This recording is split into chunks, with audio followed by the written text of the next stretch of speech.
क्यों रे, तू गांव में चप्पल महंगे भुदकती रहेगी और मैं चुपचाप तमाशा देखूंगा? औकात में रहे। उतार बोला ना।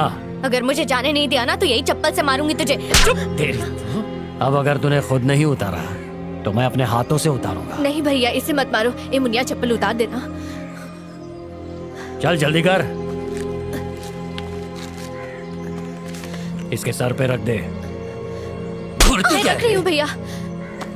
क्या कर रही है तू? हटाना। बहुत चर्बी है तेरे को। भैया रुक जाओ ना। भैया छोड़ दो ना। बहुत बेइज्जत किया शिवा, पूरा गांव घुमाया मेरे को। भैया इसकी तरफ से मैं माफी। भाई किसको बना रही है? मैं तेरा भाई नहीं हूँ। चल उठा और उसको सर पे रख। जल्दी कर। दूसरा वाला कहाँ गया? चल सर पे रख। मुनिया अपने सर से अब चप्पल मत हटाना, नहीं तो ये और चल रुक क्यों गई तू? चल रुक मत मारिए ना भैया।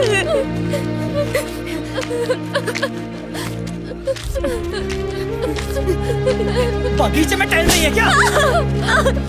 निकल। मेरा दिल कर रहा है मैं जान दे दूं अपनी।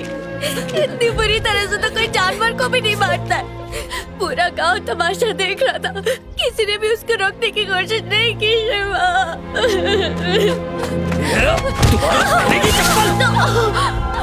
तुझे मालूम नहीं है कितनी बार उसने पीठ पे मुझे मारा। उस दिन शिवा मार रहा था तब तो हंस रही थी। भैया जितनी बार चप्पल गिराएगी उतना मार खाएगी। चल उठा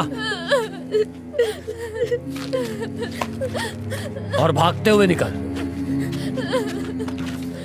दोबारा चप्पल के साथ दिखी तो पैर काट दूंगा। पूरा गांव मुझे घूर घूर के देख रहा था शिवा। किस मुंह से बाहर निकलूं अब मैं?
रुक जा बोल रहा हूँ ना।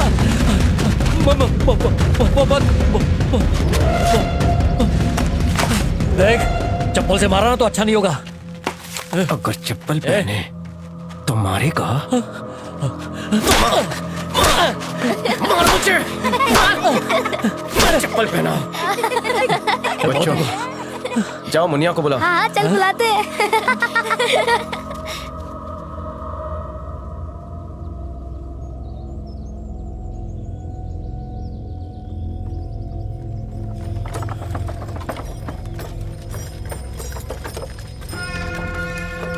खोल इनको। क्यों बांध के रखा है इन्हें? इसने एक स्कूल की लड़की को मारा। मैंने तुझे पहले भी कहा था, कोई परेशानी हो मेरे पास आना। पहले मेरी बात तो सुनिए। अरे कुछ भी हुआ हो मेरे पास आना चाहिए था ना। आप बाकियों को ले जाइए, पांडी यहीं रुकेगा। मुनिया आ रही है, उससे माफी मांग लेगा तो छोड़ दूंगा। माफी मंगवाएगा? तुझे जरा सी उंगली क्या पकड़ाई, तू तो सर पे चढ़ के नाचने लगा। इसने मुनिया के सर पर चप्पल रखकर उसे पूरा गांव घुमाया और आप हैं कि मुझे मार रहे हैं। इसने सिर्फ तेरी मंगेतर की बेइज्जती की और तूने गांव वालों के सामने मेरे परिवार की बेइज्जती की। तूने ऐसा काम किया है कि जी तो करता है तेरे हाथ काट दूं। मुझे लगता था कि मैं उसका भरोसेमंद आदमी हूँ, लेकिन उसके लिए मेरी औकात एक कीड़े के बराबर थी। मैं तो उसे बाप के समान समझता था। कम से कम अब तेरी समझ में तो आ गया ना। भाई सुनने में आया कि विश्वनाथ हमारे घरों पर हमला करवाने की तैयारी कर रहा है। अच्छा आने दे, मैं भी इंतजार कर रहा हूँ। रहने दे। जाओ अपना काम करो, चिंता मत करो, जाओ जाओ। वो लोग आ गए तो अरे आने देना उनको। देख शिवमणि, विश्वनाथ ने तेरी बनाई दारू से बहुत पैसे कमाए और बड़ा आदमी बन गया, इसलिए उसने तेरी हर बात मानी और तुझे एक परिवार का हिस्सा मानकर हर तीज त्योहार पर तुझ पर पैसे लुटाता रहा। लेकिन ये कब तक हुआ? जब तक तू उसके तलवों के नीचे रहा। लेकिन अब क्या? अब तो तू उसका भी बाप बन गया। तूने उसकी इज्जत की धज्जियां उड़ा दी। पांडी को मारकर तूने उसे बता दिया कि तू उसके पैर की जूती नहीं बल्कि उसके बराबर की औकात रखता है। अब वो तिल मिला गया है और अब देखना वो तुझे अपना असली रंग दिखाएगा जरूर। तो मैं भी उसे अपना असली रंग दिखा दूंगा। अरे इतना क्यों भड़क रहा है? पहले उनकी तरफदारी में भड़का करता था, अब मेरे सामने भड़क रहा है। इतना गुस्सा मत कर, दिमाग ठंडा रख के काम कर। ऐ सुन, अपने लड़कों से बोल हथियार तैयार रखें। हाँ ठीक है। हम हिंसा नहीं चाहते पर वार का जवाब जरूर देंगे। आने तो दे, देख लेंगे। अरे खुद के लिए लड़ाई लड़ना बंद कर, अपने गांव वालों की चिंता कर, उनकी परेशानी को समझ और उसे दूर कर। तुम्हारी बात मुझे ठीक लग रही है भैया।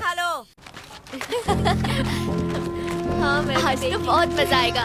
बात कर चाचा रे पांडे को बहुत है ना? क्या है बे? कुछ नहीं। निकल। ये चप्पल पहनकर मजा आ रहा है ना? हाँ मैं कंगन पत्थर कुछ भी नहीं चुभ रहा है। मैं तो रोज पहनूंगी। हाँ चलो, जाओ स्कूल जाओ। जा, मेरी चप्पल तो गंदी मैं देखता हूँ कौन रोकता है तुझे। जा। तुम बच्चों को स्कूल भेजो तो वो मारे, कुएं से पानी निकालो तो वो मारे। अगर तुमने घर बनाया तो उसे जला देंगे और तुम्हें मार देंगे। अगर तुम उनकी बात मान लो तो छोड़ देंगे।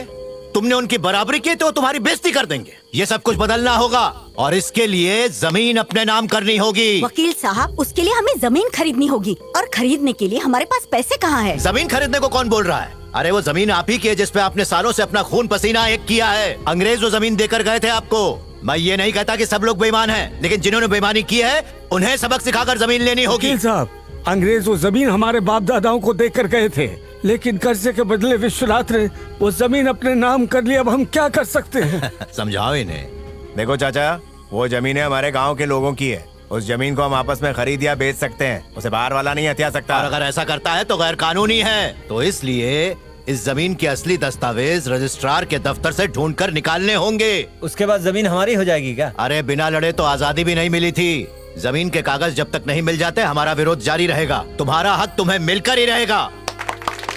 सिर्फ तालियां बजाना काफी नहीं है। जब जब आंदोलन के लिए बुलाया जाए अपने परिवार के साथ आना होगा। सुनो, पहली बार हमारे लड़कों में इतना जोश दिखाई दे रहा है। अब वो समझ गए कि उन्हें अपने बाप दादाओं की तरह दब के जीने की जरूरत नहीं है। हमारे पास बस एक ही हथियार है जो बदलाव लाएगा और वो है उम्मीद। और उम्मीद के बल पर ही हम ये जंग जीतेंगे। बस इनकी